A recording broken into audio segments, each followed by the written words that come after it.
আসসালামু আলাইকুম। আমি এমডি হজরত Ali Nahid, USA tax filing specialist এবং ক্লাউড অ্যাকাউন্টিং এক্সপার্ট। আমি দীর্ঘদিন ধরে ক্লাউড অ্যাকাউন্টিং এবং ইউএসএ ট্যাক্স ফাইলিং নিয়ে কাজ করছি। আজকে আপনাদের সাথে আমি নতুন একটা এপিসোড নিয়ে হাজির হয়েছি। আমাদের আজকের আলোচনার বিষয় হচ্ছে আমরা যখন USA tax filing individual tax file করতে যাই তখন আমাদের স্ট্যান্ডার্ড ডিডাকশন এবং আইটেমাইজ ডিডাকশন এই দুইটা ডিডাকশনের একটা বিষয় থাকে। অর্থাৎ আমরা যারা বাংলাদেশে ট্যাক্স ফাইলিং করি তখন আমাদের ট্যাক্স ইন্ডিভিজুয়াল ট্যাক্স ফাইল করার ক্ষেত্রে যেমন আমাদের ট্যাক্স এক্সামটেড একটা পোর্শন থাকে, যে ট্যাক্স এক্সামটেড কত টাকা হবে, এবং এটা যেমন ডিপেন্ড করে পুরুষ হলে একরকম, মহিলা হলে একরকম, মুক্তিযোদ্ধা হলে আরেক রকম। ঠিক সেরকমই একটা বিষয় হচ্ছে ইউএসএ ট্যাক্স ইন্ডিভিজুয়াল ট্যাক্স ফাইলের ক্ষেত্রে স্ট্যান্ডার্ড ডিডাকশন এবং আইটেমাইজ ডিডাকশন। এখন একজন ট্যাক্স পেয়ার কি স্ট্যান্ডার্ড ডিডাকশন চুজ করবে নাকি আইটেমাইজ ডিডাকশন চুজ করবে, এই বিষয়টা নিয়ে আমরা আলোচনা করব। আজকের এই সেশনে আমরা আজকের এই ভিডিওতে আমরা আলোচনা করব স্ট্যান্ডার্ড ডিডাকশন, এবং পরবর্তী ভিডিওতে আমরা আলোচনা করব আইটেমাইজ ডিডাকশন, দেন আমরা কম্পেয়ার করব। সো শুরুতেই আমরা আলোচনা করব যে স্ট্যান্ডার্ড ডিডাকশন কি। স্ট্যান্ডার্ড ডিডাকশন হচ্ছে ইউএস এর যখন আমরা ট্যাক্স ফাইল করি তখন ট্যাক্সেবল ইনকাম আমাদের যে অ্যামাউন্টটা আসে আমাদের ক্লায়েন্টের, ঠিক সেই অ্যামাউন্ট থেকে একটা স্ট্যান্ডার্ড ডিডাকশন আমরা রিডিউস করতে পারি, যেটা হচ্ছে আমাদের টোটাল ইনকাম থেকে আমরা ল অনুযায়ী দুই ধরনের ডিডাকশন করতে পারি, যেটার ফলে আপনার ট্যাক্সেবল ইনকাম কমে যাবে। এখন এই ক্ষেত্রে স্ট্যান্ডার্ড ডিডাকশন এবং আইটেমাইজ ডিডাকশন দুইটা ডিডাকশন ডিপেন্ড করে। প্রথমত আমরা স্ট্যান্ডার্ড ডিডাকশনের কথা যদি বলি, স্ট্যান্ডার্ড ডিডাকশন হচ্ছে একটা ফিক্সড বা ফ্ল্যাট অ্যামাউন্ট। অর্থাৎ আপনার টোটাল যে ইনকামটা আসবে সেই ইনকাম থেকে আপনি ফিক্সড একটা অ্যামাউন্ট রিডিউস করতে পারবেন ট্যাক্সেবল ইনকাম বের করার ক্ষেত্রে। এক্ষেত্রে এখন আপনারা জানেন যে ইউএসএ তে ট্যাক্স ফাইল করতে গেলে কয়েক ধরনের স্ট্যাটাস রয়েছে। স্ট্যাটাস অনুযায়ী আপনার স্ট্যান্ডার্ড ডিডাকশনটা ডিপেন্ড করে এবং এটা ফিক্সড থাকে।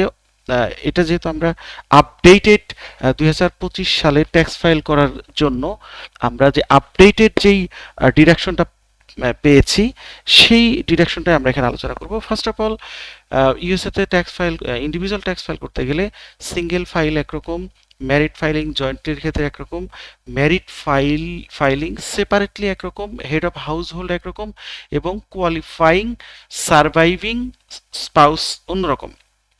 অন্য একটা ভিডিওতে আমরা বলবো যে কারা সিঙ্গেল ফাইল করতে পারবে, কারা ম্যারিড ফাইলিং জয়েন্টলি করতে পারবে, কারা সেপারেটলি করতে পারবে, কারা হাউস হোল্ড করতে পারবে, কারা সারভাইভিং স্পাউসের আন্ডারে ট্যাক্স ফাইল করতে পারবে। এই বিষয়টা নিয়ে আমরা অন্য লেসনে আলোচনা করব। সো আপনার ক্লায়েন্টের ফাইল যদি সিঙ্গেল হয় তাহলে সে টোটাল ইনকাম থেকে $15,750 ডিডাকশন করতে পারবে, এবং এটা ফিক্সড। আপনার ইনকাম যতই হোক, আপনার ক্লায়েন্টের ইনকাম যদি 5 লক্ষও হয় তবুও 15,750, 2 লক্ষ হলেও 15,750। যদি আপনার ক্লায়েন্ট ম্যারিড ফাইলিং জয়েন্টলি, অর্থাৎ হাজব্যান্ড ওয়াইফ একত্রিত একটা ফাইলের মাধ্যমে যদি ফাইল করে সেক্ষেত্রে 31,500, এবং যদি ম্যারিড ফাইলিং সেপারেটলি হয় সেই ক্ষেত্রে আপনার 15,750, হেড অফ হাউস হোল্ড হলে 23,625, এবং কোয়ালিফাইং সারভাইভিং স্পাউস হলে 31,500। এটা হচ্ছে জেনারেল আপনার, অর্থাৎ জেনারেল ট্যাক্স ফাইলারের ক্ষেত্রে প্রযোজ্য। এইবার আসেন, যদি আপনার ক্লায়েন্টের বয়স 65 ইয়ার প্লাস অথবা ব্লাইন্ড হয়ে থাকে তাহলে সে অ্যাডিশনালি কিছু সুবিধা পাবে। যেমন সিঙ্গেল এবং হেড অফ হাউস হোল্ড যদি হয় তাহলে সে অ্যাডিশনালি আরও $2,000 কি পাবে, ডিডাকশন পাবে। তার মানে সিঙ্গেল এবং হেড অফ হাউস হোল্ড সেক্ষেত্রে 15,750-এর জায়গায় 17,750 হবে, এবং হেড অফ হাউস হোল্ড 23,625-এর জায়গায় 25,625 হবে। এরপরে যদি আমরা আসি ম্যারিড ফাইলিং জয়েন্টলি বা এবং সেপারেটলি হয় তাহলে $1,600 আপনি অ্যাডিশনালি ডিডাকশন করতে পারবেন। এক্ষেত্রে আমরা দেখতে পাচ্ছি যে যদি আমরা 15,750 দেখতে পাই তাহলে এইটার সাথে আমরা আরও ১৬০০ যোগ করব এবং ম্যারিড ফাইলিং জয়েন্টলি হলে ৩১,৫০০-র সাথে আরও ১৬০০ যোগ করব যদি আপনার ক্লায়েন্ট ব্লাইন্ড অথবা 65 ইয়ার্সের বেশি হয়ে থাকে। আচ্ছা, এরপরে আসেন আমরা এই যে স্ট্যান্ডার্ড ডিডাকশনের যে ফিক্সড অ্যামাউন্টগুলো দেখলাম, এই অ্যামাউন্টটা মানে 1040-র লাইন নাম্বার 12-তে আমরা দেখাবো। আমি যদি 1040-র লাইন নাম্বার 12-তে চলে যাই, এটা হচ্ছে 1040। সো এখানে আমরা লাইন নাম্বার 12-র ইতে যদি চলে যাই তাহলে আমরা দেখতে পারবো এখানে আমাদের স্ট্যান্ডার্ড ডিডাকশন বিয়োগ মানে ডিডাক্ট করার একটা অপশন রয়েছে। এটা হচ্ছে লাইন নাম্বার 12 এবং স্ট্যান্ডার্ড ডিডাকশন অথবা আইটেমাইজ ডিডাকশন কোনটা হবে এটা চুজ করবেন, অর্থাৎ যেটাতে আপনার বেশি অ্যামাউন্ট হবে সেটা আমরা চুজ করতে পারি।